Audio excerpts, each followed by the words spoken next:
नमस्ते दोस्तों। इतिहास एक परिचय, इसके बारे में आज जानेंगे। आप कुशल पूर्वक होंगे, आशा करते हैं। हम भी अच्छे हैं। इतिहास को 3 भागों में बांटा गया है। पहला है प्रागैतिहासिक काल, दूसरा है आद ऐतिहासिक काल, तीसरा है ऐतिहासिक काल।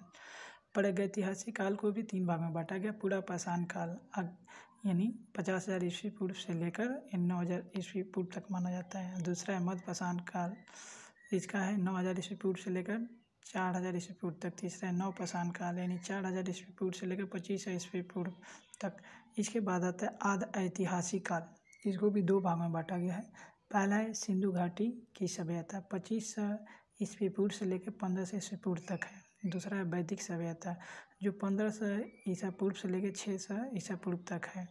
और इसमें वैदिक सभ्यता को भी 2 भागों में बांटा गया है। पहला है ऋण वैदिक काल यानी 1500 ईस्वी पूर्व से लेकर 1000 ईस्वी पूर्व तक। और दूसरा है उत्तर वैदिक काल यानी 1000 ईस्वी पूर्व से लेकर 6000 ईस्वी पूर्व तक। और तीसरा है ऐतिहासिक काल। ऐतिहासिक काल को भी 4 भाग में बांटा गया है।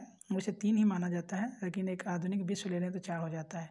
पहला है प्राचीन काल यानी 600 ईस्वी पूर्व से लेकर 712 ईस्वी पूर्व तक यानी प्राचीन भारत। मध्यकालीन भारत है 712 ईस्वी पूर्व से लेकर 1707 ईस्वी पूर्व तक। और आधुनिक भारत है 1707 ईस्वी पूर्व से लेकर 1964 ईस्वी तक। और आधुनिक विश्व देखा जाए तो 24वीं शताब्दी से लेकर 1950 तक है। और इसके अंतर्गत यदि हम देखते हैं प्राचीन भारत, इसको भी इसके अंतर्गत कौन कौन से जनपद आते हैं यानी कौन कौन साम्राज्य आते हैं देखते हैं। पहला है महाजनपद काल यानी 6ठी शताब्दी से पूर्व से। दूसरा है मगध साम्राज्य यानी 600 ईसा पूर्व से लेकर 300 ईसा पूर्व तक।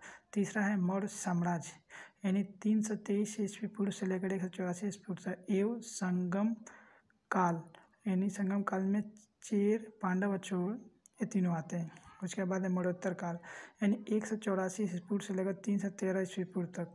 इसके बाद है गुप्त साम्राज्य यानी 319 ईस्वी से लेकर 550 ईस्वी तक। उसके बाद है हर्षवर्धन काल 606 ईस्वी से लेकर 647 ईस्वी पूर्व तक। इसके बाद हम देखते हैं मध्यकालीन भारत। मध्यकालीन भारत में को भी 2 भाग में बांटा गया है। पूर्व मध्यकालीन और जिसे 8वीं सदी से लेकर 12वीं शताब्दी तक माना जाता है। इसमें आता है उत्तर भारत में राजपूत लोग हैं, दक्कन में चालुक्य वंश का है, दक्षिण में चेर, पांडव, चोल ये सब हैं। वैसे देखा जाए तो एक क्लियर देखा जाए तो देखिए इस तरह है। उत्तर भारत में राजपूत वंश, इसके अंतर्गत में पाल वंश, गुजर प्रतिहार आता है।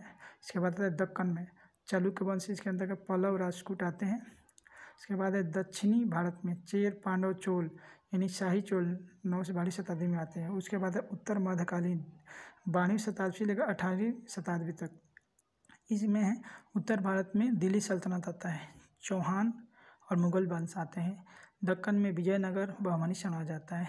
दक्षिणी भारत में चेर, देवगिरी, वारंगल के द्वार समुद्र, काकतीय के होयसल इत्यादि आते हैं। Thank you sir.